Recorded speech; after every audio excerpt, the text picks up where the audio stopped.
Hey, good evening, everybody. So glad you joined us. I first want to do one thing, move this, puff out my chest, move my cord over. I want to give a shout out to Casa de la Esperanza. That was a school and facility for kids that we got to do a missionary trip to a short while ago, and it was such a blessing. Met some new friends. Met a lot of new friends and came away with some unbelievable, immeasurable blessings. So I wanted to give a shout out to our great friends uh, down in Mexico. And where's my bride? Where's my cohort? There she is, I'm here. the one and only. Well, and do want to mention we already have a number who were on the instant our podcast started. So thank y'all for joining us. Please don't forget to tell us who you are and where you're listening or watching us from. We thank every one of you for your prayers, your support, your steadfastness, and hope you're getting something out of this. And Keith, uh, I was just thinking earlier. I appreciate the people that watch this, and we watch YouTube videos and we watch other podcasts all the time, and there are people that are so much more qualified than we are to teach everything that we teach. But there are some people. There's so much out there on AI, and you don't know these people, and most of the people who watch us know us, and evidently they trust us. And so we take it seriously that we're trying to get this right. yeah, to and get it right, to be and obedient to the Lord. Yes. and I just wanted to say thank you. Yeah. Yep. Look, we've got Wanda watching, Landon's watching. We got should they're still in Hilton Head. Goodness. Okay. I'm Well, thank here y'all with you. for joining us. And well, sweetie, you want to kick it off? All I'm going to say is we've returned to the book of Matthew. We're trying to show some semblance of organization. I'm telling you, I still can't wait to get to the book of Daniel. I mean, just crack that whip. I can't wait to get to the book of Daniel. But we're trying to stay faithful to what we started. We were led to uh, take a few Sundays and cover, but just simply because of what comes in on your news feed, your whatever podcast y'all review or blogs, news blogs y'all watch, just current events. The Lord just put it on us to cover the Psalm 83 battle and the battle of Gog and Magog, and try to flesh that out for you guys. Hope we did a good job. But now we're returning back to Matthew, and last time we were together, we studied chapter 13. Covered Yep, a lot. we're fixing to go over that, Keith. Let's get into it. All right, go ahead, Mama. Yeah, we named this "Walking on Stormy Seas," but there is a whole lot in this chapter, and like you said, we're returning to our studies in Matthew in chapter 12. We just want to make a couple of points that Jesus wasn't rejected at the cross. Jesus was rejected back in chapter 12, by the official Jewish nation when they called him Beelzebub and turned their back on him. And he shifts gears at that point and only preaches in parables from there on out. So then we studied in chapter 13 all of these parables, and if you missed those podcasts, go back and watch those. Those are pretty eye-opening, some of those, and there are so many levels and layers to this onion. We could keep going and keep going and keep going just to see where these parables, and you and I have been studying that. We're not really ready to share all that, I don't think, maybe when we get to Revelation, but where some of these tie in. Everything ties in, everything is connected. There's nothing in here just casually in the Bible. You can be sure of that. And we made the point, he that has ears, let him hear.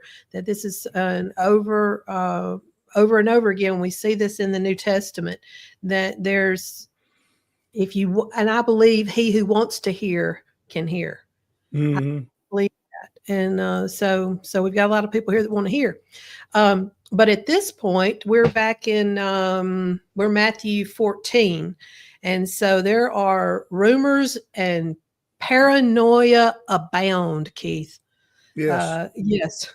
Well, We see, and go ahead. You want to say something? I was just going to say, I'm just going to remind everybody the last couple of times we've made the point. We haven't. I don't think we've beaten a dead horse, but uh, you know, with the prophecy in the book of Daniel, I believe it's chapter 9, people were looking for the Messiah at this point in time. And with that, with the expectation of a coming Messiah, in what form, nobody was real sure. But you had a lot of fake messiahs. You had a lot of people claiming to be the Messiah. Exactly, And because Keith, there was actually a numerical countdown that they could mark time by, and they could say from here forth, this many years, the Messiah is going to come. They were even lamenting and saying, "This can't be happening because the Messiah is not here yet." Little did they know that he was a baby, or he was a child and was growing up and just hadn't begun his ministry yet. So we have made that point in the past, but that's still the background for all of this. And yes, so that's why it's a good title for that slide. Rumors and paranoia abound. thank you. Kick off chapter 14. Yeah, oh Herod. Well, let's read this. It says, at that time, Herod the Tetrarch heard the reports about Jesus, and he said to his attendants, "This is John the Baptist. He has risen from the dead. That is why miraculous powers are at work in him." And y'all may not have heard scripture read like I like to read it, but I like to read it like I'm there. It says, it's John the Baptist. He has come back. He's risen from the dead. And so, we've done, we've studied this before, but Matthew 14 is just bringing back to remembrance what happened here when he says, now Herod had arrested John. It's just reminding you, and bound him and put him in prison because of Herodias, his brother Philip's wife. For John had been saying to him, "It is not lawful for you to have her." Herod wanted to kill John, but he was afraid of the people because they considered John a prophet. So we remember again, on Herod's birthday, the daughter of Herodias danced for the guests and pleased Herod so much that he promised with an oath to give her whatever she asked. And prompted by her mother, she said, "Give me here on a platter the head of John the Baptist." And the king was distressed, but because of his oaths and his dinner guests, he ordered that her request to be granted and had John beheaded in the prison. His head was brought on a platter and given to the girl who carried it to her mother. John's disciples came and took his body and buried it, and they went and told Jesus. Now, before we get too much further, I want to clear some stuff up if I can, because Keith, this is complicated. Herod. Which Herod? There's so many Herods. But let me tell you this. I have waded through a lot. Sonara has done the heavy lifting, so you don't have to. And I have boiled this down to what I think people need to know. Anybody who wants to go and do a more in-depth study of this, Chuck Missler does a good job. There are plenty of videos on this, but I think I've boiled it down. I think I've boiled away the excess. All were Edomites. And, you'll remember we studied the Edomites, Keith, and you talked to us a lot about that. They were the descendants of Esau. Remember Jacob and Esau in the womb, the twins, and the two nations warring? That's what we're talking about here. The Edomites. They were descendants of Esau. And if you remember the story, they refused to let the Hebrews, which was Jacob's descendants, the twin brothers' descendants, cross their land. Now, when that happened in a lot of situations back then, God would just they blow the shofar and here we go, and they kill them. But their lives were spared because they were kin. They were kin, and that's the only thing I can think of. But the Edomites were eventually forced into, and I'm going to put the air quotes, being Jewish. Is that a good way to say it, Keith? That's a great way to say it. Okay. So that didn't stop the ancient enmity between them and the Jewish nation, even though they were forced to be Jewish. They eventually curried favor with Rome and secured high offices. They like became the superintendent of the so-and-so. They were on the take. I mean, that happens now. Securing high offices with the ever-rising empire of Rome. So my little background here is a puppet, because that's pretty much what they were. They were puppet rulers. Yes. They were given authority over the Jews in this situation, that situation, this situation. But they did what Rome wanted. They had more allegiance to Rome than they did to the Jewish people. Yeah. Now, I'm not going through all these people. What I want to talk to you about is how it all started.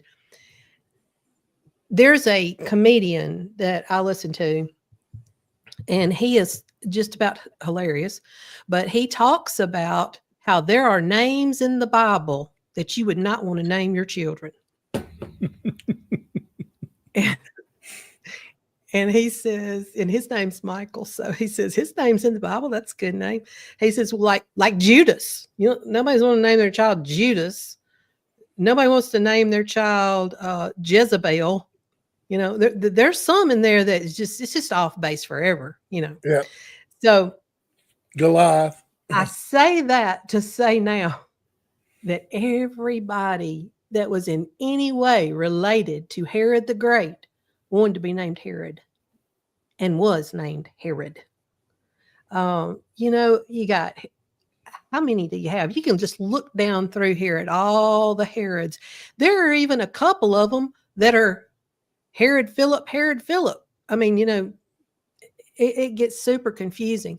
But what you need to know about Herod the Great, who was the original Herod the Great? In Matthew, 2nd chapter, you remember him. He ordered all, and that's a typo, the male babies under the age of 2 killed. Remember the Magi came and informed him, we've seen the star in the east, the birth of the King of the Jews. Well, he sent out an order. Oh, yeah. Who's going to wipe that out right then? He was ruthless. He was cruel and severely paranoid. He killed many of his own family members, sons included, that might threaten his reign and power. And this gets handed down through all the Herods, trust me. But he died when Jesus was a child. And I think you told me that's what allowed, go ahead. That's what allowed Joseph and Mary and baby Jesus to come back out of Egypt, where they had fled for their safety, to go back to the original hometown of Nazareth, so they could resume, Joseph could resume his trade as a carpenter. Yeah, and when Game of Thrones happens, with Herod the Great dying, I mean, all that is, nobody's worried about that anymore, so it was safe to go back. Now, I had this great graphic here where I highlighted, and somehow it didn't show up. But where we want to go next is look straight down under Herod the Great, and then a little bit to your right, and see Herod Antipas. Herod Antipas. Look 2 over to your left, and you see Herod Philip the First. And then look straight up, and you see his wife, Mariamne the Second. I don't know how to say that. But these are the 3 people that are involved in the John the Baptist scenario. So he was a son of Herod the Great. They called him Herod the Tetrarch. That's what the scripture just talked about. This is the one that they're talking about. He married the wife of his half-brother Philip. So we've got incest. We've got all kinds of stuff going on with all these Herods. Adultery. He's the one that imprisoned. Not only did he marry her, he divorced his other wife, by the way. Yep. imprisoned John the Baptist for speaking out against his unlawful marriage, Well, ordered. wait a minute now. You got to remember, and we covered this briefly. We didn't do as good a job as Sonar's doing now, but we covered it. The Edomites, and I've got a map. We'll show you in just a minute to supplement what Sonar is showing you. But they were subjugated in the around the 100 to 150 BC area. They were subjugated by defeat at the hand of the Jews, and they were basically convert or die is what they were told. So to protect their wealth, protect their connections, they became, let me put some air quotes up, they became practicing Jews. Yes. Although they were still just as evil as their bloodlines, But started like them I out. said, they curried favor with Rome and got placed in all these positions of authority over the Jews. Yeah. So that's who somebody would get taken to. For example, Jesus, this is the Herod that Jesus later stood silent before during his trial. That's him. Mm-hmm. And a famous quote by Caesar Augustus, which would have been the person over Herod that would have appointed Herod. It says, "Better to be a pig in Herod's household than a son." That's because a pig, they, even though they were evil as all get out, they were still, practicing Jews, having been converted. Pork was off limits. Yeah. Pork was off limits. But killing a son wasn't. They Yeah. killed its kids. That's why Anybody who threatened, in any way to, jump in there. Yeah, so that's why that was a very sly joke in describing the Herod household. Right.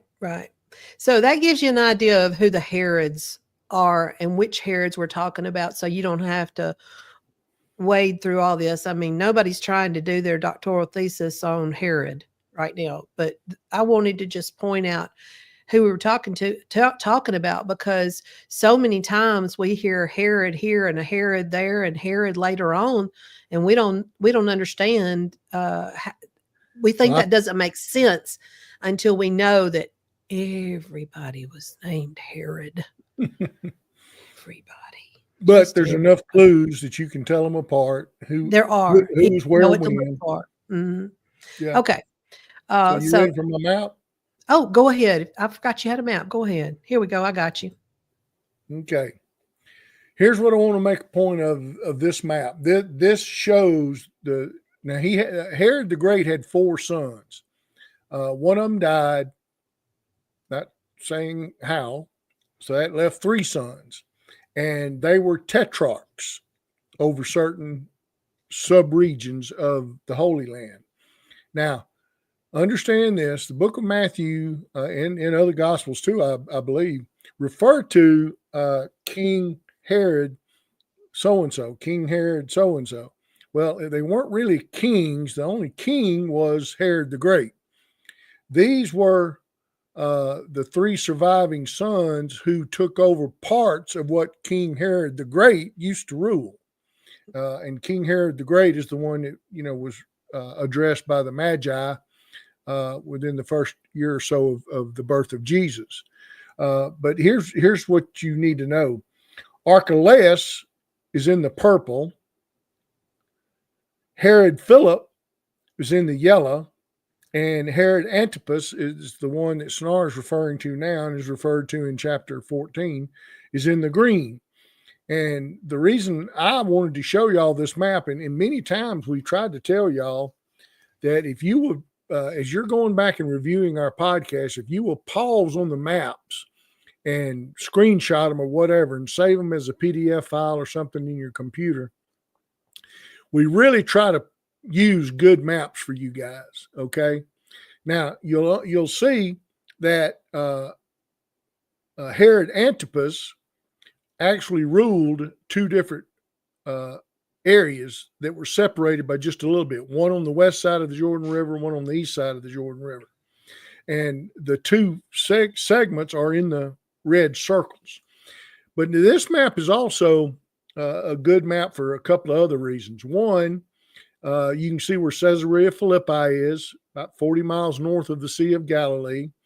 And the Sea of Galilee is not named per se, but when you see Tiberias as the city on the west coast of that body of water, that is the Sea of Galilee. And the Dead Sea is down there, excuse me, at the bottom. You can see where Jerusalem is. You can see that Jericho is between the Jordan River and Jerusalem. And one thing I want to point out to you is the word Idumea, and most people pronounce that Idumea. And so the Herodians were Idumeans. And the Bible, in several places, refers to somebody being of Idumea or being called an Idumean, such as the members of the family of Herod. Okay, here's what I want you to remember. And this is, and I touched on it briefly, but I don't think I had a map for you. But here's what I want you to understand. Where was the region of Edom originally? Southeast of the Dead Sea. How did they end up on the west side of the Dead Sea? Well, if you recall, what I said was the Nabateans came out of Saudi Arabia, the area of the Saudi Arabia, and warred with them and basically displaced them. And this was at a time of weakness of the Jewish situation. And, the northern kingdom had already fallen. The southern kingdom was under threat. And if you remember, one of the things Sonara reminded y'all of is that it was the Edomites who had, now relocated to the southern end of what would have been Israel, the lower end of Judah. They were praying for the Babylonians to kill all the children of the Jews and to take them captive and get rid of them, destroy them. Y'all remember that? Okay. Now you got a map that shows you exactly how relative all that is. Okay. So there's Idumea at the southern end of Judah. Judah was about to fall to the Babylonians, which eventually happened. And so the Idumeans, they were currying favor with whoever would get rid of the Hebrews. Okay.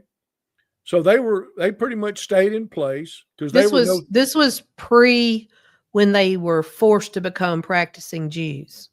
Yes. This is before that. See, yeah. Yes, okay. Exactly. Okay. And then about 100 to 150 BC, you had the turmoil, and we've covered that. Can't remember what that country is, but it was sparring back and forth between Rome and Parthia, I think it was. Well, Rome would rule a while, Parthia would rule a while. Rome would rule a while, Parthia would rule a while. Well, all of this turmoil allowed for, from time to time, Jewish uprising, and especially after that Roman ruler did what he did in the temple about 150 BC. Boy, they really got mad. And that's where the Maccabean revolt happened in the time period between the book of Malachi and the book of Matthew. Okay, and people call this the period between the testaments. Okay. Remember when I said we weren't writing the doctoral thesis? Yes. So I'm fixed to finish it up. Bring it home, Daddy. It turned out that as the Jewish nation militarily got strong for a brief period of time, they finally, broke the covenant of don't attack your brother, and they basically forced the Edomites to be subjugated, and it was a case of convert or die is basically what happened to them. So they converted, and what I'm going to say is for those of you who may be old enough to have lived through World War II, or you studied your history books well enough, the situation with Herod the Great and his family members, think of it like the Vichy Republic of France during World War II. After Germany invaded France, in the early part of World War II and defeated France militarily, the vast majority of French territory was ruled by a puppet regime, and it was called the Vichy Republic of France. And they were in power simply because they were willing to do whatever Hitler told them to do. Okay. So we're looking at a similar situation here. Exactly. Yeah. That's the point. Did you have anything else that you wanted to talk about? No, this map is for later on. Okay. Sorry about that. All right. Well, tell me when you want that one. Let's go back to our. No, I believe I covered everything I wanted people to get the benefit of out of that particular map. So now that we've moved on from, the Jesus gets the news, the whole point of that first paragraph is to, even though we went kind of deep into it, to let us know that Jesus had gotten word that John the Baptist had been beheaded. And it says after he got the news about John the Baptist beheading, when Jesus heard what had happened, he withdrew by boat privately to a solitary place. Hearing of this, the crowds followed him on foot from the towns. And when Jesus landed and saw a large crowd, he had compassion on them and healed their sick. And as evening approached, the disciples came to him and said, "This is a remote place and it's already getting late." And they said, "I'm going to add a little, there's no 7-Eleven, there's no restaurant, there's no nothing out here." They said, "Send the crowds away so they can go to the villages and buy themselves some food." And Jesus said, "They do not need to go away. You give them something to eat." I bet their eyes had big as saucers. "We have here only 5 loaves of bread and 2 fish," they answered. And I do want to say for the record that I am aware that the fish would not have been fresh fish in the basket. They would have been dried fish. But for illustration purposes, there. He said, "Bring them here to me." He said, "Bring them here to me." And he directed the people to sit down on the grass, and taking the 5 loaves and the 2 fish, and looking up to heaven, he gave thanks and broke the loaves. Then he gave them to the disciples, and the disciples gave them to the people, and they all ate, and they were satisfied. And the disciples picked up 12 basketfuls of broken pieces that were left over. The number of those who ate was about 5,000 men, besides women and children. Now, I've italicized some words here because when I read this, I've read this many times, but it especially hit me hard when I was reading this and preparing, that the loaves, the bread, he broke the bread looking up to heaven. And I couldn't stop thinking about, this is my body, take and eat. And thinking that it was Jesus's broken body, the sacrifice that he made, and looking up to heaven, that provides for everyone. I mean, just the provision here and just the prophetic, act of breaking this bread and handing this out and it being enough for everybody, that his sacrifice is enough, Keith. It's enough. And then picking up the 12 basketfuls of broken pieces. I mean, doesn't that sound like to you? Is this just me? This just sounds so much like, the 12 tribes and the Jews and the rejection and the brokenness, what's left over, so I don't know how symbolic all that is, but I know nothing is by accident. And so I just wanted to put that out there. So immediately Jesus made his disciples go into the boat and go before him to the other side while he sent the multitudes away. And when he had sent the multitudes away, he went up on the mountain by himself to pray. Now, when evening came, he was alone there. But the boat was now in the middle of the sea, tossed by the waves, for the wind was contrary. And how many times have we read all this, Keith, and not thought this through? But, Jesus has not had a minute to himself yet, just to mourn John the Baptist. Mm-hmm. And so he does take time to do that, but he sends the disciples ahead. And, you and I discussed this morning, and kind of where we started with this was, let's go ahead and read the next page, and then we're going to talk about this just a little bit more. Oh, I did want to show this boat. And you probably know all about this, but the ancient Galilee boat that has also been known as the Jesus boat. It's an ancient fishing boat from the 1st century AD, which was discovered in 1986 on the northwest shore of the Sea of Galilee in Israel. The remains of this boat are 27 feet long, 7.5 wide, and with a maximum preserved height of 4.3 feet. It first appeared during a drought when the waters of the sea, which is actually a great freshwater lake, receded. And you can kind of see in the background there just there's something projected on the wall, which would be more like what that boat would have looked like. It would have had a mast for sails, things like that. This is the type of boat that they would have gotten on, to cross that day. I thought that was very interesting. 4 of his disciples were fishermen, and so they would have been very familiar with the boats that they needed to travel. And the thing about it was, all around the Sea of Galilee was linked up by roads, and you could travel on foot if you were willing to take the time. But if you had to travel more than a little ways, you usually would go by a boat because it was quicker. Yeah. Except in this case, it says, now in the 4th watch of the night, and this is the King James Version, because there's just a little better information, I think, in the King James in this particular instance. Jesus went to them walking on the sea. And when the disciples saw him walking on the sea, they were troubled, saying, "It's a ghost." And they cried out for fear. But immediately Jesus spoke to them, saying, "Be of good cheer. It is I. Do not be afraid."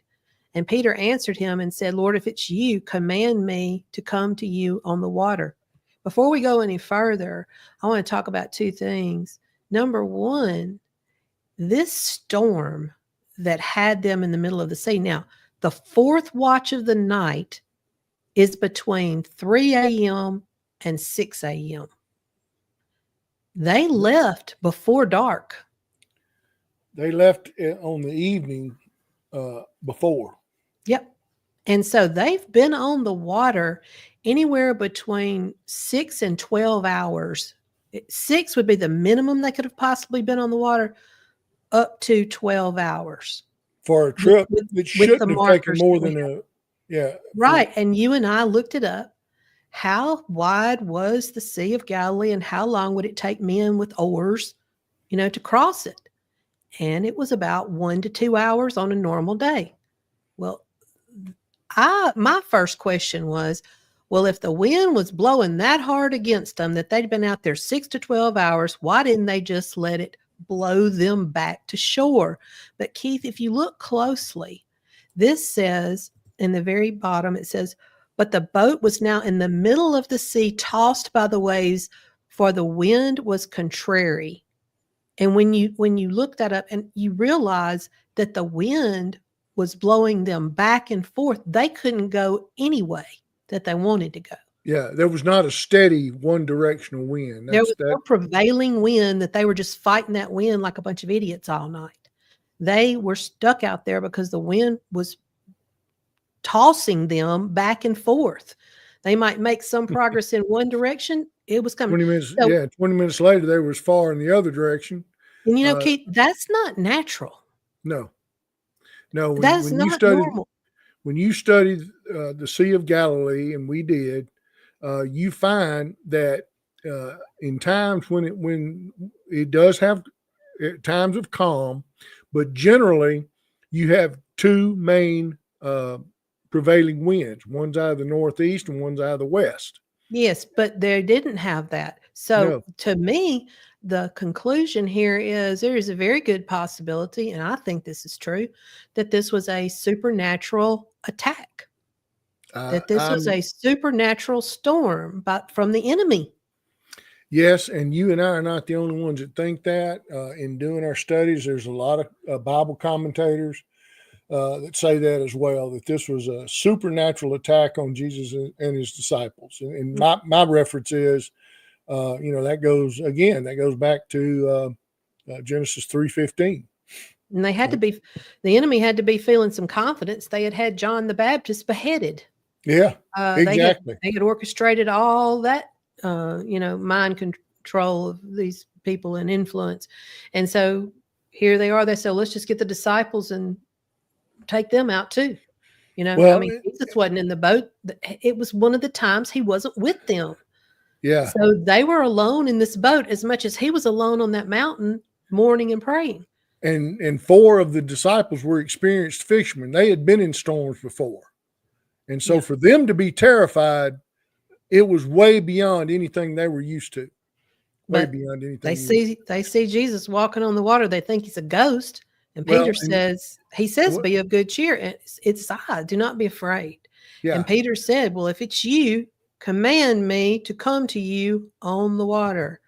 So he said, wait a minute. Before you leave that slide there. Okay. Go back to the one. Yeah, that one right there.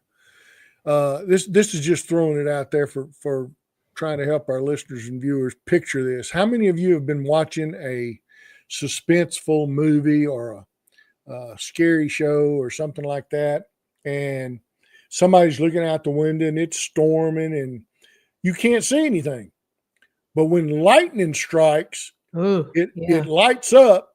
I mean, for just brief instances, and then all of a sudden everything can be seen.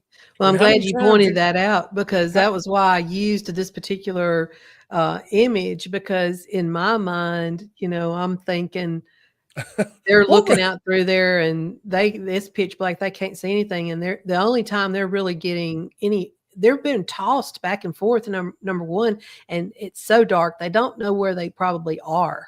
Unless there's a moon. If there's a lot of cloud cover, it's possible they could be just completely disoriented anyway. Yeah. And they're looking at the skies. They're looking at the horizons, trying to figure out which way they're going. Are they going in the right direction? And they look and they see somebody coming toward them in the boat. Well, if they were looking in that direction, Keith, think about that for just 1 second. They were actually rowing in the wrong direction anyway. Because Jesus was coming to them from where they were supposed to be leaving. They may have been trying to go back the other way. I don't know. But they look up and they see him. In a flash, they see a what looks like a person walking on water out there close to them. And they're going, wait a minute, we left Jesus on a mountaintop. There's no way it could be Jesus. Well, he's walking on water. Yeah. So I wonder how many lightning flashes had to go before they said, no, he's walking on water. I just wonder what that conversation was like. That's a good point, though. But so Jesus said, he said, tell me to come to you. So Jesus said, come. Jesus said, come. And when Peter had come down out of the boat, he walked on the water to go to Jesus. But when he saw that the wind was boisterous, he was afraid. What happened to you, sweetie? You can't hear me? I can hear you. Okay. Could you not hear me before? No. So he said, come. And when Peter had come down out of the boat, he walked on the water to go to Jesus. But when he saw that the wind was boisterous, he was afraid. And beginning to sink, he cried out, saying, Lord, save me. And immediately Jesus stretched out his hand and caught him and said to him, O ye of little faith, why did you doubt? And when they got into the boat, the wind ceased. Then those who were in the boat came and worshipped him, saying, truly, you are the Son of God. Now, I've italicized a little word here it says, why did you doubt? And I want you to stick with me for just a minute here, because in the original Hebrew, the word why that they have translated as why is E-I-S-T-I-S. E-I-S is the root word. It means to, toward, into, for. Spatially, it would mean movement toward or into an area. Okay? So let's think about that for just a second. Instead of thinking of it as the word why, it is, if you take that definition of the original word, it's more like at what point instead of why. You of little faith, at what point did you doubt? You know And what? I think that is so much more relatable for me in my own life than just a why. Mm-hmm. So I don't know if I can ever answer a why, but I can almost mark a point in some of my walk where I've got my eyes on Jesus, I'm going good. And then there's a point where the distractions flood in, where I start looking around and I take my eyes off him. And I can mark that, almost mark that point. This is my trigger. This is my thing. This is when I start taking up the worry. I start taking up, thinking that this is my responsibility. And I just thought that was interesting, that word really is not, why did you doubt? But it's more a mark of time. At what point did you doubt? Because Peter was walking on the water. He was okay. And it says when he saw the wind, and some translations leave out the boisterous part, but when he saw the wind, he started sinking. He couldn't see the wind if he had had his eyes on Jesus. That was the thing. He took his eyes off of Jesus. When Jesus said, "Come," Peter Peter wasn't just out there, he didn't close his eyes and just wander around. He was focused on Jesus. And then what got his goat was when he started looking to the left and to the right. Well, he started paying attention to his circumstances instead of his solution. Exactly. He started looking at how bad this really is, And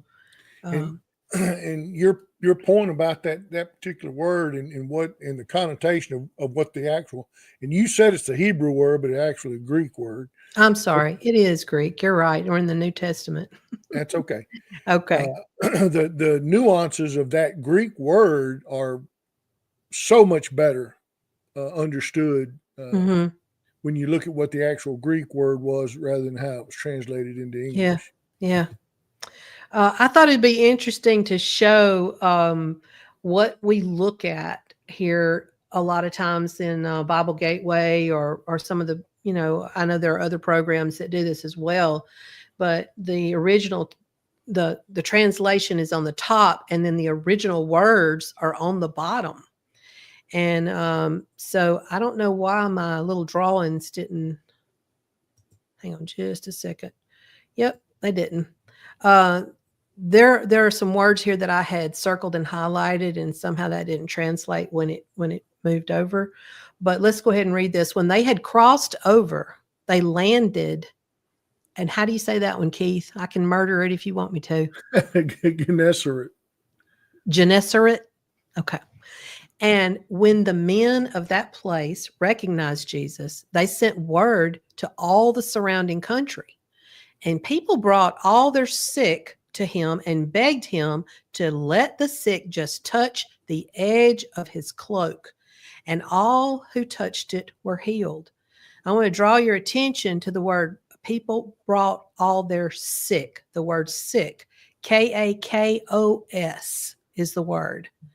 And so we can see and look up that word then and find out what it means. That word means badly, wrongly, to be ill, sick, diseases.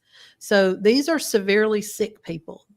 These are people who have, I'm sure blindness, deafness, on and on and on, all types of diseases, lepers, but they're bringing these people to Jesus. And then the next word I'd like for you to look at is let the sick just touch the edge of his cloak. That does not do this justice. And we've talked about this a little bit when we studied in the Old Testament about the hems of garments and what those were. But that word is kraspedon, or I'm not saying that right, but it means edge, border, hem, or tassel, or the tassels on garments. And during that time, those were symbols of authority, identity, and divine connection. You remember the tassels on the priests. You know, everybody had a hymn. Kings had certain hymns. Priests had certain hymns. A rabbi would have had certain tassels and a prayer robe that he would have been wearing. And you remember our story about the lady with the issue of blood. This is exactly what this is talking about. That she touched the hem of his garment. She probably touched the tassel of his prayer shawl is probably what she touched. And, you know, there is a really good video that I watched, and I think I showed it to you, Keith. And this guy gives a detailed explanations of hymns, robes, and tassels. And it's called The Hem of His Garment, and his channel is called Bible Class. And this is the actual link for that. And I think, let me see, I think I have a place I can actually, where are my banners? Here we go. Banners. This is it right here. I don't know if this will be clickable for anyone, but if you wanted to look this up, very, very interesting. And you'll notice just on the screenshot, bless his heart, I didn't mean to get a bad angle on him, but he is talking about this exact same word that I'm talking to you about now. And he does a much better, more expanded, you know, version of explaining this, but it's really good video if anybody wants to go and try to look that up and watch that. But what would be, let's just think about this for a second, because you know how I like to think about things. What would be the steps to touch the hem of a garment? And this is just me. This is just me saying this, but you, number one, would have to get on your knees. You're not going to stand taller than someone else and touch the hem of their garment. You're going to have to humble yourself. You're going to have to get down. You're going to have to kneel, at least kneel. And number two, you got to reach out. It's not going to come to you. You have to reach out and touch it. And number three, have faith. Have faith. Not to say that you can have some kind of perfect faith that's going to mean you're healed. That's not what we're talking about here. That's a whole nother lesson in you know, how we have to be careful about that type of thinking. But that's definitely three things that you would have to do, a minimum, to be healed by touching the hem of a garment. It says that many, many, many people were healed. So I thought that was interesting. Guess what it's time for, though? You got something you want to share with us, Keith? Well, the one thing I want to do before we left was to give you one more map. There we go. I knew there was another map in there somewhere. And that is a really good map. Let me see. There we go. Okay. Folks, there's not a lot in the Bible that is as debatable as where did the feeding of the 5,000 occur. Now, there's not a lot of confusion where Gennesaret is. It's on the northwestern shore of the Sea of Galilee. So when the Bible refers to they were to go across the sea, and Gennesaret is on the west side, then you have to assume they were somewhere on the east side. Well, believe it or not, there's a church on the west side at Tabgha, where that is supposedly where the feeding of the 5,000 occurred. Well, if you look, there's not that far, and if you stayed near the shoreline, there's no way you should have been in danger by being out in the middle of the sea. So most people believe that, and it's either Luke or Mark, I don't remember, but anyway, it talks about where the 5,000 was fed is in the plain close to Bethsaida. Well, there are actually two Bethsaidas, and one was on the coast, and the other one was just a little off the coast, but further north, closer to the Jordan River. And Bethsaida is not Bethsaida, but right outside of Bethsaida is pretty much where everybody figures the feeding of the 5,000 actually occurred.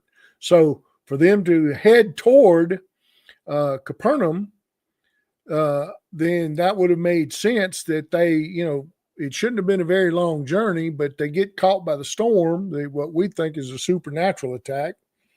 And instead of going to Capernaum, they actually ended up in Gennesaret. But that was okay because great miracles happened in Gennesaret. So there you have it. Keith, That is a great map. Keith, can you remember the horns of what was it? Katium. Yes. Hartin. Yeah. I think the two mountain peaks that there would have been some turbulent wind is known to come down through there a certain way and yes. can cause some severe storms. All right. You see where Magdala is? Obviously Mary Magdalene was from that town. The horns of so-and-so and Catan, something like that, was an extinct volcano, and what was left of the extinct volcano is two peaks. And so, and I mentioned a while ago, the prevailing winds were either from the west heading from the Mediterranean Sea, or they were from the north coming down from Syria over the Golan Heights. And that's where the prevailing winds were. And so what is known is that in the times of the westerlies, that Twin Peaks would cause a lot of disturbance on the western side of the Sea of Galilee because of those two peaks if the wind was very strong. So I thought that was interesting too. Anyway, that is a great map, and pause, screenshot it if you want to. I believe it's really, really accurate. So anyway.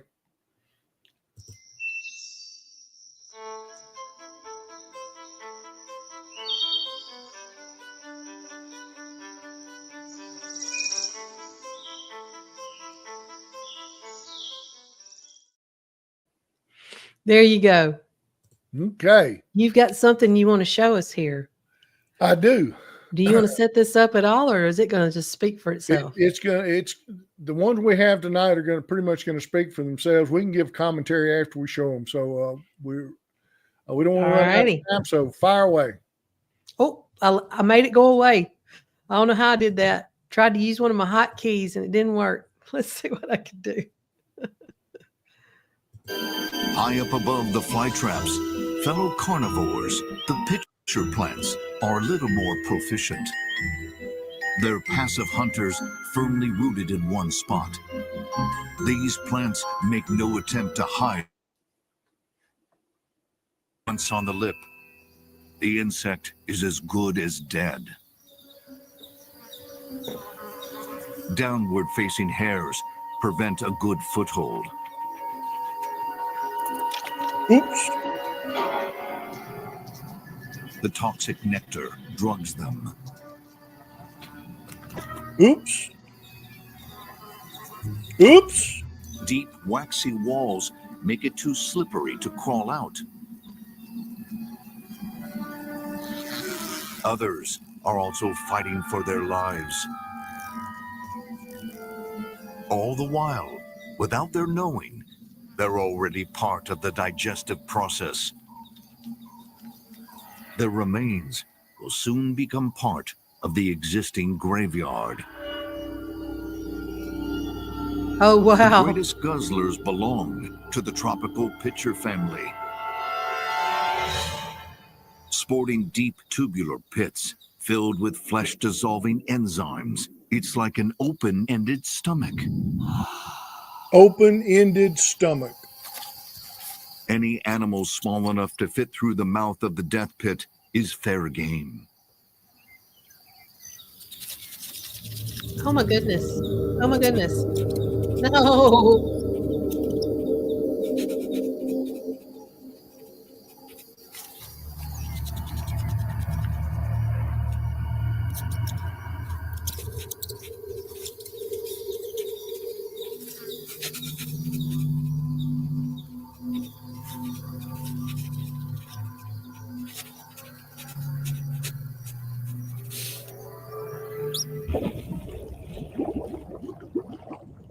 Victims die by drowning,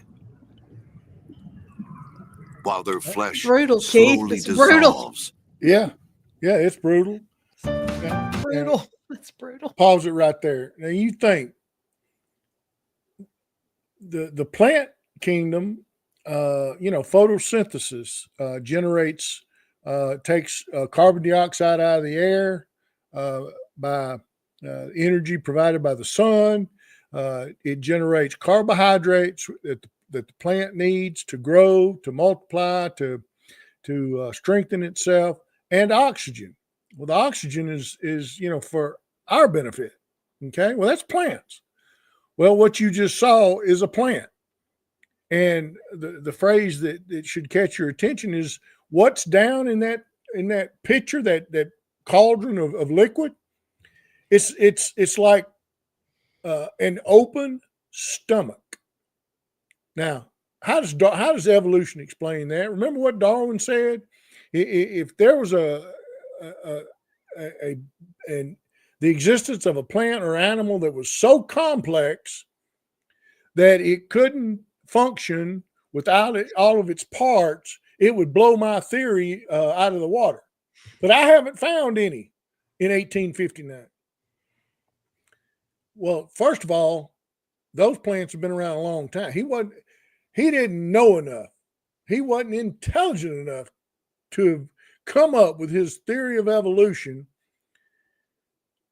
without knowing about these types of plants. Isn't that something? That's something. Try this next one.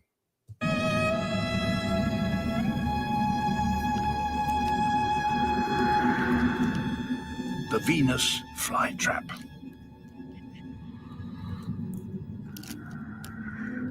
They don't have these down at Home Depot, Landon. Like the sundew, it makes itself very attractive, oozing nectar across the brim of each leaf. So attractive to bugs and such.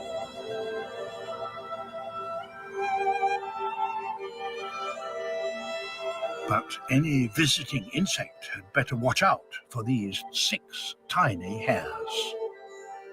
6 tiny hairs.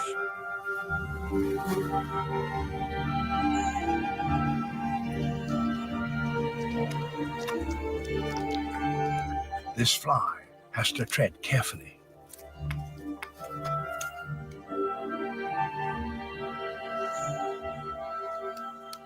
If it strikes one hair, it can carry on feeding, but a timer has been set. A timer?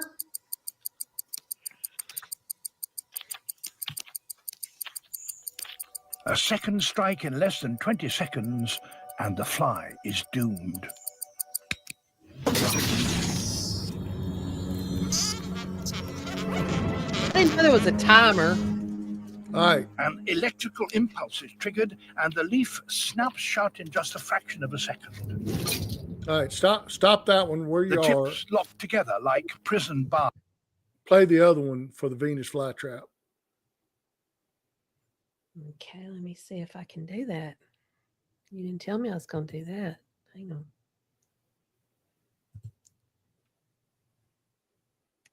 Venus flytraps can count? Yep.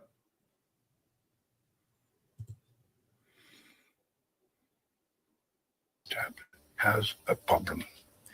It needs to avoid false alarms, snapping shut on something inedible, like a raindrop or a little bit of twig. That would be a waste of both time and energy. So how does it avoid that? Well, it does it by counting. If I touch this one, sensitive hair just there, no reaction. That could be a false alarm. But the plant remembers that for 20 seconds. And if I touch it a second time within that time, then that's much more likely to be worth eating. And so it closes. Ah, If it's touched So a far, second time within so good. 20 seconds, But that's now the it needs to signal be close. absolutely certain that it's got something worth eating. So it continues counting. Only after it has totted up 5 separate touches to those hairs will it give the final squeeze and then begin to produce the liquid from the surface of the leaf, which will dissolve the body of its unfortunate victim. Is that not wild? The flytrap now has enough energy to produce flowers and attract pollinating insects. Wow. Is that not wild? That is really wild. Now, can you imagine? We're not trying to teach biology. We're not trying to teach college level or doctoral level biology, but how does it know? Number one, how does it know what 20 seconds is? How is 20 seconds the consistent measurements? It all has to do with chemical processes that are down at the molecular level inside that plant. Where does the design for those chemical compounds and molecules in that plant? It comes from a designer. Evolution cannot explain the Venus flytrap. All the complexities that go on in what you just saw. Isn't that wild? That is just wild. You got one more. I wanted to show this one. If you're ready. Over 600 footprints along the banks and on private property of the Biloxi River. Among them, over 90 human footprints. But if that is true, and it certainly is, because we have at the Creation Evidence Museum some of the original human footprints excavated on private property. Keith, where is this? This is in Rose, Texas. Glen Rose, Texas. You and I have been there. Exactly. You and I went there. This is very interesting. Yes, we have seen this rock that he's fixing to show. And we've run spiral CAT scans through the rock to show they were not carved. They were not fabricated. This is the Alvis Delk print, discovered on the McFall property. And in the vicinity, we have discovered 7 other human tracks the same size, 11.5 inches in length. You see the great toe, second, third, fourth little toe, metatarsal arch, medial instep section of the longitudinal arch, the heel, this. But it's intruded by an Acrocanthosaurus dinosaur track, and it is forward motion, push some of the consolidated mud, the compressed mud, push some of it back up into the human track. That's man and dinosaur living contemporaneously. But there are other ways that we can determine if something is genuine. And it's the compression density underneath. You can carve a footprint, but you can't carve the compression that is made when you step there. Plus, you can't carve the change, the rocking motion, but we can read that with a spiral CAT scan. We can read the motion, the step, the transfer, and the step forward. We can determine that with spiral CAT scan. This has been spiral CAT scan. So why the spiral CAT scan? What would the purpose be? Why did you have to go through that test? Now, that's a very good question, because tracks can be carved. Can you tell a carving from an actual footprint just by examination, or does that spiral scan show you what you need to know? A spiral CAT scan is almost necessary for the following reason. You can carve all of the surface details of a track, but you cannot fabricate the compression density under that track. So the mud below the track, if it doesn't have that compression density, it had to have been carved. It had to be carved. All right.